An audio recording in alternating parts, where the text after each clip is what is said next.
Hi friends, ಈ ದಿನ ತಿಂಗಳು ಮತ್ತು ವರ್ಷಗಳನ್ನ ಲೆಕ್ಕ ಹಾಕಲಿಕ್ಕೆ ನಮಗೆ ಕ್ಯಾಲೆಂಡರ್ ಎಷ್ಟು ಅವಶ್ಯಕತೆ ಇದೆಯಲ್ವಾ? ಆದರೆ ಈ ಕ್ಯಾಲೆಂಡರ್ನ ಆರಂಭ ಹೇಗಾಯಿತು ಅಂತ ನಿಮಗೆ ಗೊತ್ತಾ? ಹೌದು, ಈ ಕ್ಯಾಲೆಂಡರ್ನ ಕಂಪ್ಲೀಟ್ ಹಿಸ್ಟ್ರಿ ಇನ್ಫಾರ್ಮೇಷನ್ ಈ ವಿಡಿಯೋದಲ್ಲಿ ಕೊಡ್ತಾ ಇದ್ದೀವಿ.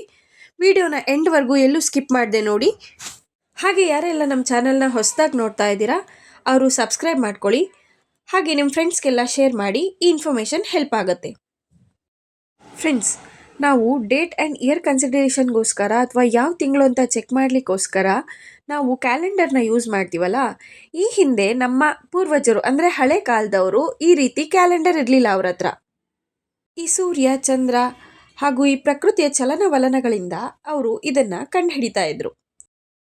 ಹೇಗಂದರೆ ಚಂದ್ರನಿಂದ ದಿನಗಳನ್ನು ಲೆಕ್ಕ ಹಾಕ್ತಾ ಇದ್ರು.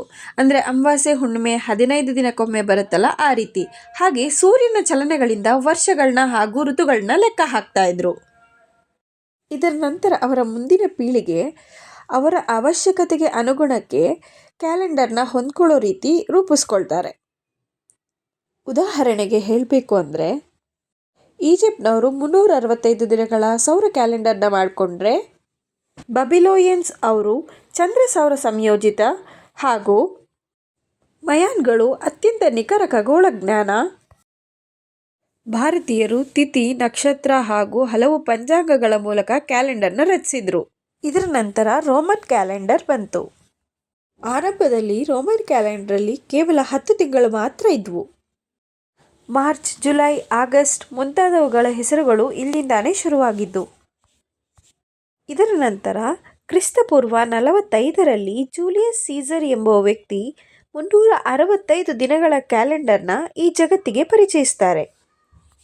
ಹಾಗೆ 4 ವರ್ಷಕ್ಕೊಮ್ಮೆ ಬರೋ ಲೀಪ್ ಇಯರ್ನ ಇವರೇ ಇಂಟ್ರಡ್ಯೂಸ್ ಮಾಡಿದ್ದು. ಇವರ ನಂತರ ಕ್ರಿಸ್ತಶಕ 1582ರಲ್ಲಿ ಗ್ರೆಗೋರಿಯನ್ ಎಂಬುವವರು ಈ ಜೂಲಿಯನ್ನ ಕ್ಯಾಲೆಂಡರ್ನ ಚೇಂಜ್ ಮಾಡ್ತಾರೆ. ಜೂಲಿಯನ್ ಕ್ಯಾಲೆಂಡರ್ನ ತಪ್ಪುಗಳನ್ನು ಸರಿಪಡಿಸ್ತಾರೆ. ಈಗ ನಾವು ಬಳಸ್ತಾ ಇರೋ ಕ್ಯಾಲೆಂಡರ್ ಅದೇ. ಈ ಇನ್ಫಾರ್ಮೇಷನ್ ನಿಮಗೆ ಇಷ್ಟ ಆಯಿತು ಅನ್ಕೋತೀನಿ. ಆದರೆ ಈ ಕ್ಯಾಲೆಂಡರ್ನಲ್ಲಿ ಮೊದಲನೇದಾಗಿ ಜನವರಿ ತಿಂಗಳು ಯಾಕೆ ಬರುತ್ತೆ ಅನ್ನೋ ಇನ್ಫಾರ್ಮೇಷನ್ನ ನಾನು ನೆಕ್ಸ್ಟ್ ವಿಡಿಯೋದಲ್ಲಿ ಶೇರ್ ಮಾಡ್ತೀನಿ. ಈ ವಿಡಿಯೋ ನಿಮಗೆ ಇಷ್ಟ ಆಗಿತ್ತು ಅಂದರೆ ಲೈಕ್ ಮಾಡಿ, ಹಾಗೆ ನಿಮ್ಮ ಫ್ರೆಂಡ್ಸ್ಗೆಲ್ಲ ಶೇರ್ ಮಾಡಿ. Thank you.